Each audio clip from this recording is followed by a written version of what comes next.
మార్కాపురం జిల్లా దోర్నాల నుంచి శ్రీశైలానికి వాహనాల రద్దీ భారీగా పెరగడంతో గణపతి చెక్పోస్ట్ వద్ద ట్రాఫిక్ జామ్ ఏర్పడింది. వందల సంఖ్యలో వాహనాలు నిలిచిపోవడంతో ప్రయాణికులు ఇబ్బందులకు గురయ్యారు. మహాశివరాత్రి బ్రహ్మోత్సవాలు ప్రారంభమైన నేపథ్యంలో మార్కాపురం జిల్లా దోర్నాల మీదుగా శ్రీశైలం మల్లన్న దర్శనానికి పెద్ద ఎత్తున భక్తులు తరలి వెళ్తున్నారు. కార్లు, బస్సులు, ద్విచక్ర వాహనాలతో చెక్పోస్ట్ పరిసర ప్రాంతాలు నిండిపోయాయి.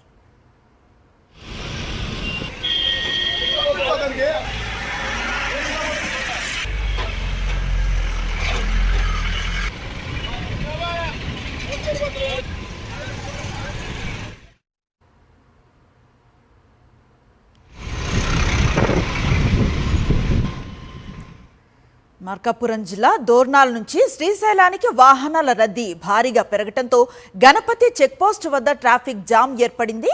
వందల సంఖ్యలో వాహనాలు నిలిచిపోవడంతో ప్రయాణికులు ఇబ్బందులకు గురయ్యారు. మహాశివరాత్రి బ్రహ్మోత్సవాలు ప్రారంభమైన నేపథ్యంలో మార్కాపురం జిల్లా దోర్నాల మీదుగా శ్రీశైలం మల్లన్న దర్శనానికి పెద్ద ఎత్తున భక్తులు తరలి వెళ్తున్నారు. కార్లు, బస్సులు, ద్విచక్ర వాహనాలతో చెక్పోస్ట్ పరిసర ప్రాంతాలు నిండిపోయిన దృశ్యాలు అవి.